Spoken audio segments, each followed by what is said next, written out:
Hello students, क्या आपको विकास याद है? अरे वही विकास जो अपने आसपास हर जगह पैटर्न्स ढूंढता रहता था।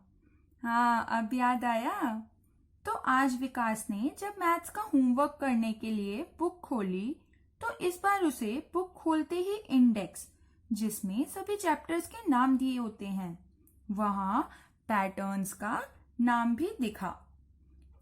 अब तक उसकी टीचर ने वह चैप्टर पढ़ाया नहीं था, पर पैटर्न्स का नाम देखते ही उसकी उत्सुकता बढ़ गई और वह सीधा पैटर्न्स का चैप्टर खोलकर बैठ गया।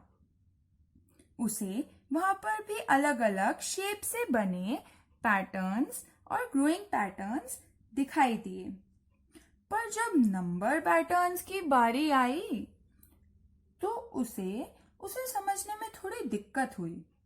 चलिए देखते हैं ऐसे कौन से क्वेश्चंस हैं जो विकास को समझ नहीं आए।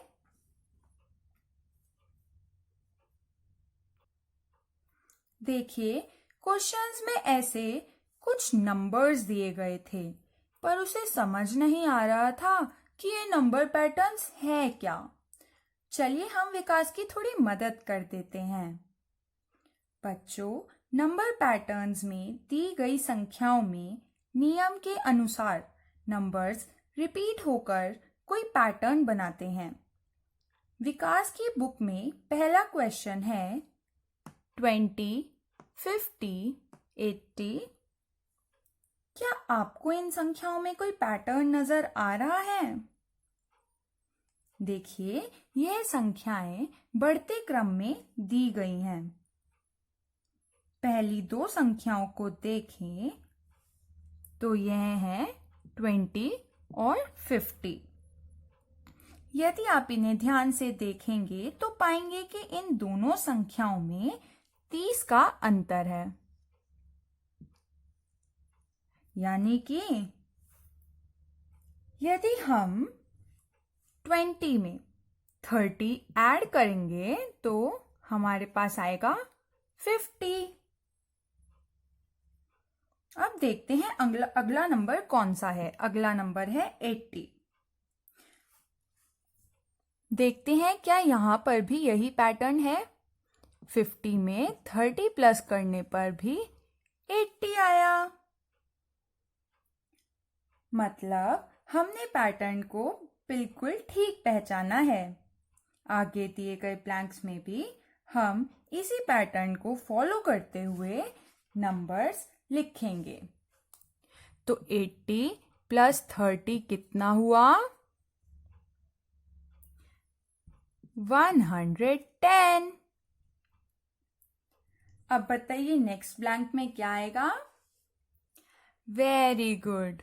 हम 100 में 30 प्लस करेंगे तो नेक्स्ट ब्लैंक में आएगा 140। और रूल में हम लिख देंगे ऐड 30। बढ़ते हैं अगले प्रश्न पर। अगला प्रश्न है 300, 280, 260। तो बताइए बच्चों, क्या इस क्वेश्चन में भी संख्याएं बढ़ रही हैं?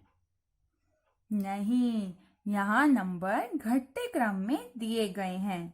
देखते हैं कैसे। पहले दो नंबर हैं 300 और 280। यहाँ पर दोनों संख्याओं में 20 का अंतर है। यदि हम 300 में से 280 को माइनस करेंगे तो हमारे पास 20 आएगा। तो अब देखते हैं क्या आगे भी ऐसा ही है। 280 में से 20 माइनस करने पर हमारे पास आया 260। तो अब बताइए अगला नंबर क्या आएगा? 260 माइनस 20, 240। Very good. तो अगले ब्लैंक में आएगा 240। नेक्स्ट का आंसर क्या होगा? 240 माइनस 20, 220। और इसका रूल क्या है?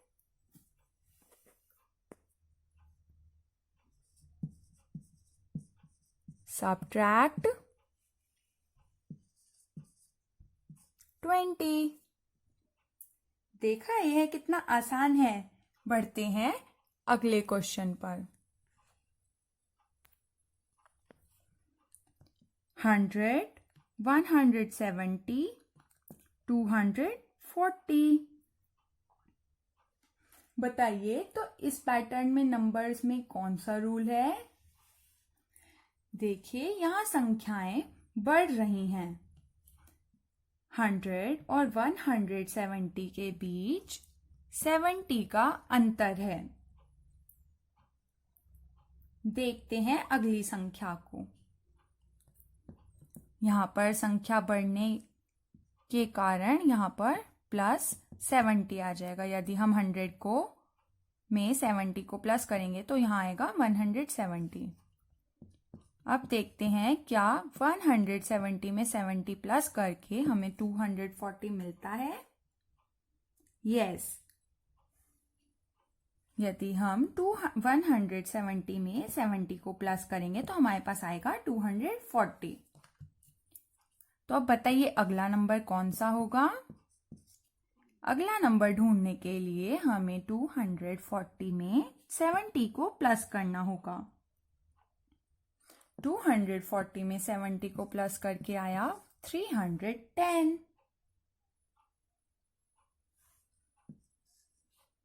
अगला नंबर ढूंढने के लिए भी हम 310 में 70 को प्लस करेंगे। 310 प्लस 70 हुआ 380। तो इसका रूल क्या होगा? ऐड 70। बढ़ते हैं अगले प्रश्न पर। क्वेश्चन नंबर 4 है 4, 8, 12। देखिए, इस पैटर्न में भी संख्याएं बढ़ते क्रम में दी गई हैं।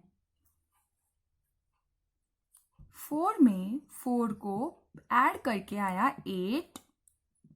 इसी तरह 8 में 4 को ऐड करके हमारे पास आया 12।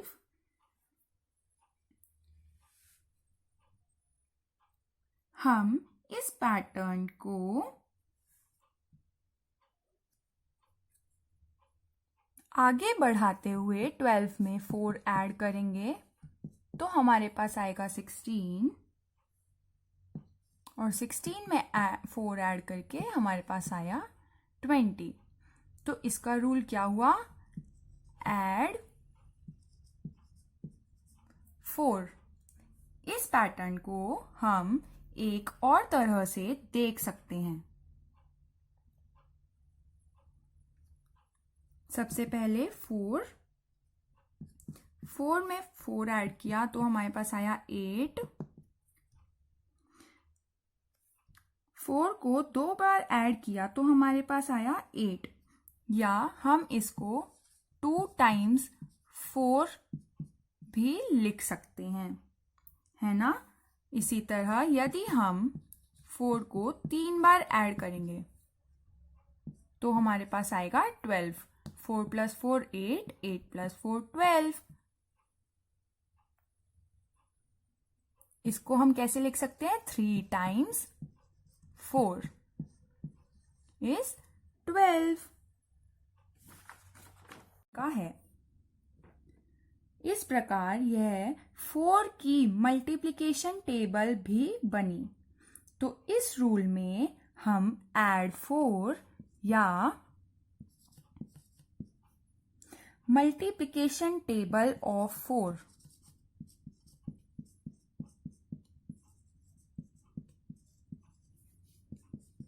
टेबल ऑफ 4 भी लिख सकते हैं। उम्मीद है आप सभी को नंबर पैटर्न समझ आ गए होंगे। धन्यवाद।